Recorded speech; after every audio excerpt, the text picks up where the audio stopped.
What a system does, it removes emotional attachment. It also removes uncertainty. Because if you stick to a system, and you logically stick to a system, and you know that that's a sensible thing to do, you don't have this inability to plan ahead. Because what happens with uncertainty, well, I'm not sure if I can avoid that, or I'm not sure when we can get to there. And it allows you to spot issues.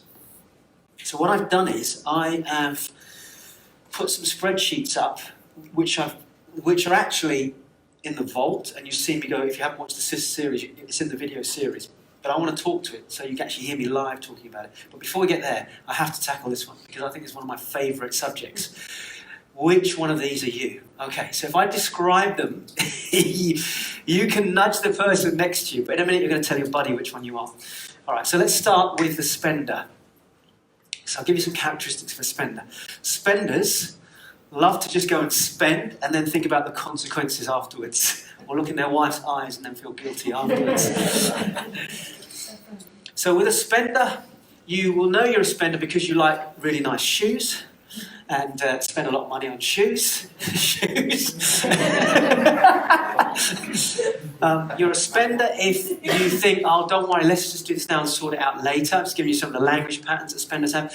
If your primary need is varieties, if you write this down, if you like a lot of variety, if you like to go out and experience variety, you don't, if you get bored easily and you like to try different restaurants, travel to different places, if life basically for you is about variety, 9 times out of 10, my experience is variety-driven people are also spenders by nature. Does that make sense?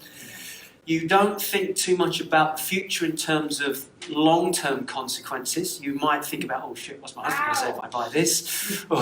Or you might think, what's my wife going to say about this? That's your immediate sense of pain, but you don't really think a year, 2 years down the line. If I spend this, that's actually going to take money away from my kids in the future. You don't think like that. A spender typically is the one that likes to throw money out when they're out with their mates. You know, if you've ever come back with your husband and you go, why did you just pay for the meal for all those people? That means your partner's probably somebody who wants to please other people as well. So spenders tend to be pleasers at times and also spenders I'm going to just say this, they can be a little bit ego-driven in the sense that they spend money to get one of those needs met, which is the need for being loved by other people. That's the 6 human needs. We're not going to cover that today, but that's something we talked about a lot about in the Turning Point a few years ago. So I've found over the years that spending habits are often linked to our core basic needs. The need to be liked, the need to feel variety, the need to feel like we fit in, and I don't want to sort of look like I can't afford it. Does that make sense? Yes or no? Yeah. All right, so if you're in that habit, you'll know this because you tend to spend without thinking about the savings. Savings are exactly opposite. So here's some words to write down. You're certainty-driven, you're security-driven, you're cautious by nature, you're very methodical by nature, you literally count every penny out, and you'll probably look at the shoulder of your partner when she's buying stuff, or he's buying stuff, just checking, or if they come in with some clothes or whatever it is they bought, husband or wife, where'd you get that from? How can you afford that? We can't afford that. So savers just don't, savers typically are really averse to even investing. They're very averse to risk as well. So that's your saver. The saint is the person that puts themselves above money completely. Money's not important. They're very spiritual by nature, but they have no idea about money at all. They virtually don't look at any bank accounts. They don't do any money management and don't want to discuss it in the household. So if you're married to a saint, you're in the shit.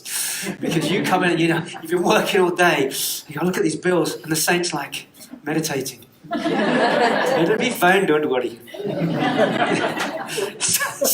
And actually, they're not quite an ignorer. Now, this is interesting. We'll come back to the ignorer in a minute. They almost put themselves above money. It'd be a bit like going to India, going up into the mountains, and there's a guru there who's literally living off the land because they have gone beyond the need for material things. But in the Western world, that's tough. Agreed? You've got to pay for a hotel, you've got to pay for food, drinks, computers, travel, etc. Saints really struggle in the capitalistic type culture, the Western culture where we earn money and we spend money. So you typically won't find a lot of saints in Britain. Or if you do find them, you find them in communities, genuinely in communities. In fact, where we live is a community not too far away. And they as a collective, I wouldn't say they live saintly because they live off the land that they buy things. But the philosophy is money is not really important. It's not relevant in my world. Does that make sense? There's not a great percentage of those around, but there's a hell of a lot of these around.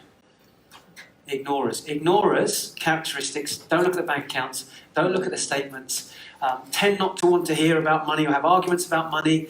Okay, honey, so how are we going to play for this holiday? Oh, I've got to go now. You just sort it out, you sort it out. So it's the other person may well be a saver or a spender. I mean, you're in real trouble if you've got that going on. If one person's a spender and the other one's an ignorer, oh my gosh, bank account's being emptied, literally, and they're like ignoring it. Who cares? So ignorers just don't do detail. Write that one down. They don't do detail. They can be socializers. So they're the opposite to savers. So socializers who are very bubbly. We went through this at the CWI. Socializers will go out and they socialise it, but they just don't do the detail. They'll almost ignore the numbers. If they get forced to look at the numbers, even when they look at them, they go, I don't know what that means. So, with the person next to you, tell them which one you think is your dominant personality there.